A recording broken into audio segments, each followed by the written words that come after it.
everyone, and welcome to a lesson on factoring difference of squares. This is a little bit different from just factoring trinomials. A difference of squares, effectively, is if we're in a situation where you'll notice that we have two terms right here. 9 is a perfect square because 3 times 3 is 9. 4 is a perfect square because 2 times 2 is 4. And x squared is a perfect square because it's x times x.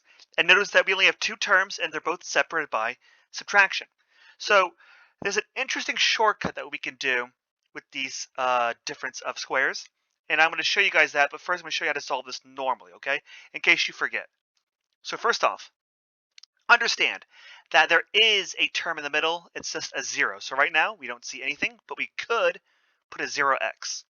With this information here, let's go ahead and make our nice big x right here, where we put 4 times 9, 4 times negative 9 is negative 36, and a 0 on the bottom. We ask ourselves, what multiplies to get negative 36 and adds to 0? Well, if you do this right, guys, and we've gone over this a couple times, you would get 6 and negative 6. I feel like I could skip that step at this point because we've done that a couple times already. Now, remember, as usual, you take that 0x and you split it into positive 6x and minus 6x.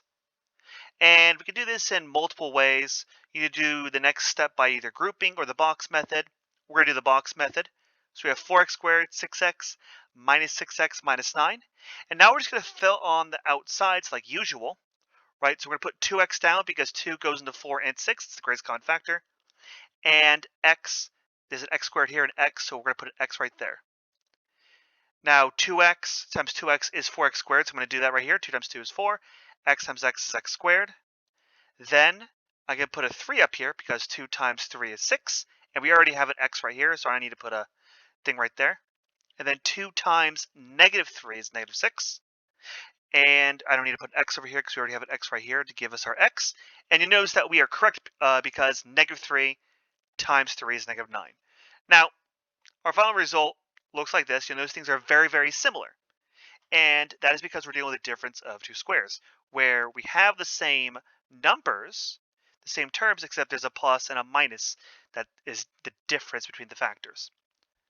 So it'd be great if we actually had a shortcut here, right? So why don't we actually do that? Take a look at this right here, guys. This is what we started with, and here's what we ended with. If we could find the connection between here and here, we could just instantly get the answer. You'll notice that this negative 9 and this negative 3 and this 3, they have something in common, right? Because 3 times 3 is 9. And in fact, look at this. 2x times 2x is 4x squared. These are both square roots. The square root of 4x squared, the square root of 4 is 2. And the square root of x squared is x. So we can put a 2x and a 2x here. Same thing for the square root of 9 is being 3. So we can put a 3 and a 3 there. So if you ever have a situation, guys, with the difference of squares of two perfect squares being separated by subtraction, you could just square root the two terms, and that would be what's in the factors, and a plus and a minus.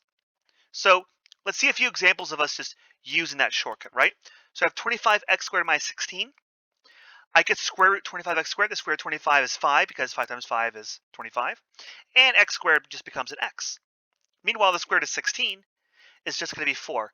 Now that I have these answers, I can just put down 5x minus 4 times 5x plus 4, and it saves me time and makes these kind of problems a lot less intense.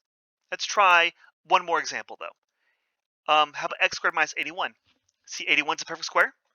X squared is a perfect square. It's separated by subtraction, so we could do our shortcut. So the square root of x squared is just x because x times x is x squared, and the square root of 81 is 9 because 9 times 9 is 81. So once again, I could just do x minus 9 times x plus 9 and be done with it. And notice that problem right there actually took me about like 20 seconds. And that's our goal for this lesson, guys, is for you to immediately get these answers and just be done as quick as possible. So with that in mind, make sure you guys do the work for today, and there will be a second video. Otherwise, you have a good day. Bye.